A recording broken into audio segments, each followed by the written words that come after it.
Good morning बच्चों, class 10। आज हम पढ़ेंगे घर की सजावट। इससे पहले बच्चों हमने इसी पार्ट पर चर्चा किया था कि घर की सजावट का क्या अर्थ है, इसके क्या उद्देश्य हैं और इससे क्या लाभ होता है। बच्चों, घर की सजावट का अर्थ होता है वह कला जिससे वातावरण को मनमोहक और प्रभावपूर्ण बनाया जा सके। इसका उद्देश्य होता है वस्तुओं को व्यवस्थित ढंग देना और वस्तुओं को व्यवस्थित ढंग से रखना। बच्चों, इससे लाभ होता है कि हम वस्तुओं को सुरक्षा कर सकते हैं और उसकी उचित देखभाल कर सकते हैं। घर की सजावट करते समय हमें कला के तत्वों का ध्यान रखना पड़ता है। बच्चों, कला के जो तत्व हैं जैसे रेखा, आकार, बनावट, नमूने, प्रकाश और स्थान। बच्चों, घर का विभिन्न प्रकार के कमरे का आकार भिन्न भिन्न होता है, तो कमरों के आकार को ध्यान में रखते हुए घर की सजावट करना पड़ता है। अगर हमारा कमरा छोटा है या चौकोर है या लंबा है, बड़ा है, इन सब बातों का ध्यान सजावट में रखना पड़ता है।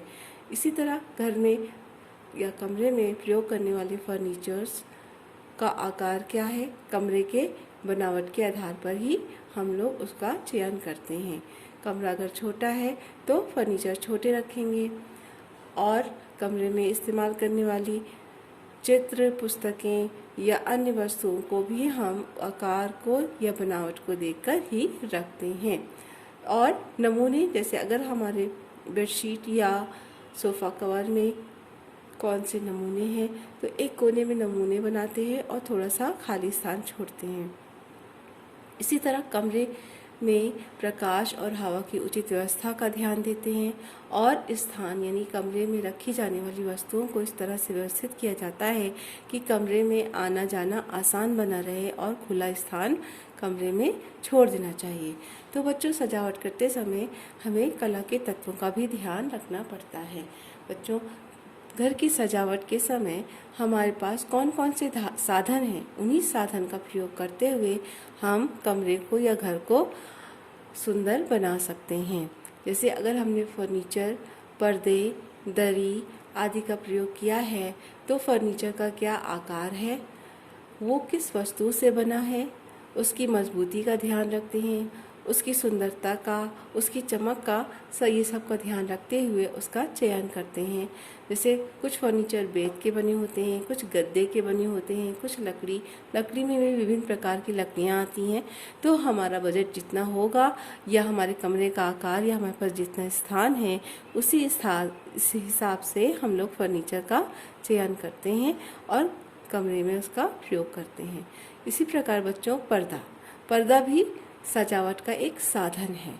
पर्दे का चयन करते समय सर्वप्रथम हम उसकी मजबूती का ध्यान रखते हैं कि कपड़े का जो फाइबर्स है तो वो मजबूत है या नहीं। ऐसा तो नहीं कि धोने पर वो कमज़ोर निकल जाए। उसका रंग कैसा है, उसकी चमक कैसी है और हमारे कमरे का जो रंग है यानी दीवारों का जो रंग है उससे मेल खाता हुआ ही पर्दे का रंग होना चाहिए। अगर कमरा छोटा है तो हल्के रंग का पर्दा हम इस्तेमाल करते हैं जिससे अंदर का वातावरण थोड़ा बड़ा बड़ा दिखे, और अगर बड़ा कमरा है तो हम कोई भी रंग का चयन कर सकते हैं। तो इस प्रकार पर्दे का चयन करते समय भी कुछ महत्वपूर्ण बातों का ध्यान रखा जाता है। बच्चों, पर्दे से क्या लाभ है? पर्दा इसलिए हम डालते हैं, पहला तो वो सुंदरता को बढ़ाता है, दूसरा वो हमें एकांत और हमें शांत बनाए रखता है।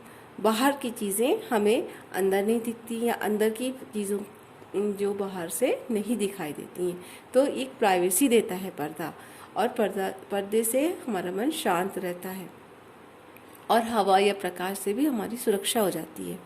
इसी प्रकार बच्चों, फर्नीचर और पर्दे के अलावा दरी या कालीन का भी हम लोग प्रयोग करते हैं कमरे के अंदर उसकी सुंदरता को बढ़ाने के लिए।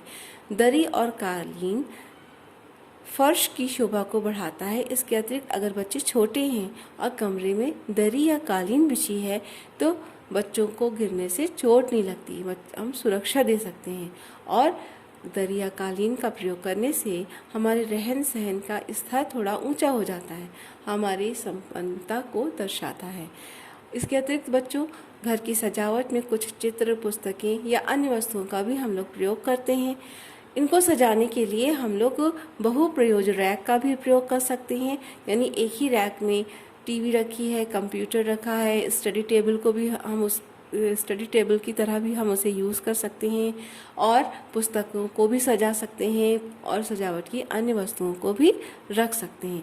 इसी तरह बच्चों फर्नीचर में भी आता है। अगर कमरा छोटा है या जगह कम है, आजकल तो मल्टी स्टोरीज बिल्डिंग का रवाज है कि एक के ऊपर एक कई बिल्डिंग्स बन रहे हैं, तो ऐसे में जगह हमारे पास छोटी पड़ जाती है।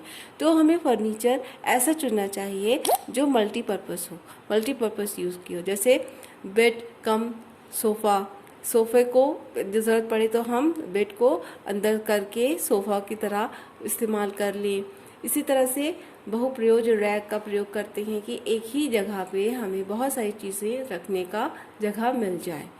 बच्चों, इसके अतिरिक्त घर की सजावट के लिए हमें मनोरंजन की वस्तुओं का भी रखने का ध्यान देना चाहिए। जैसे अगर हम बहुप्रयोज रैक इस्तेमाल कर रहे हैं तो वहाँ पर टीवी रखने की भी जगह हो, विभिन्न प्रकार के खिलौने एक कोने में रख दिया या कंप्यूटर रख दिया, है ना।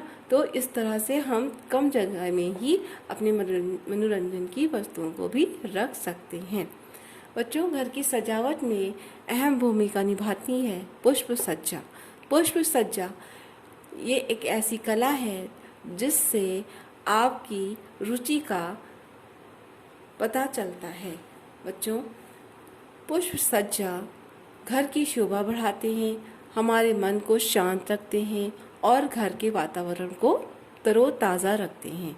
तो पुष्प सज्जा की भी कुछ शैली होती है, यानी सजावट की शैली, पुष्प सज्जा के सजावट की शैली ये कई प्रकार की होती है।